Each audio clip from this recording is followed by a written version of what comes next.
ধরলাম 50,000, আপনারা 50,000 লোক, 50,000 মোমবাতি, আগুন নাই, আমার হাতের মোমবাতি এটা জ্বালানো মোমবাতি।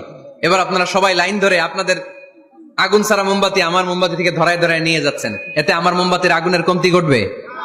বোঝে নাই বোধহয়, বইঘরের ছেলেরা বোঝে নাই। আমার হাতে জ্বলন্ত মোমবাতি, আপনাদের হাতে নিভানো মোমবাতি। 50,000 লোক লাইন দিয়ে, আমি শুনলাম 50,000 লোক আমার মোমবাতি থেকে আগুন ধরাবে, আমি দেব দৌড়। কারণ আমার আলো যদি শেষ হয়ে যায় এরকম মনে করবো নাকি? 50,000 কেন, 1,00,000 মোমবাতি নিয়ে এসে যদি আমার ধরনা মোমবাতি থেকে লোকজন আলো নিয়ে আলোকিত হয়, আমার মোমবাতির আলোর কিছু কমতি হবে না। চিল্লায় বলো ঠিক কি না? এজন্য আমার নবীকে আল্লাহ আলোক বর্তিকা বলেছেন। আমার নবীকে আল্লাহ আলোর মশালের সাথে তুলনা করেছেন, জ্বলন্ত প্রদীপের সাথে তুলনা করেছেন।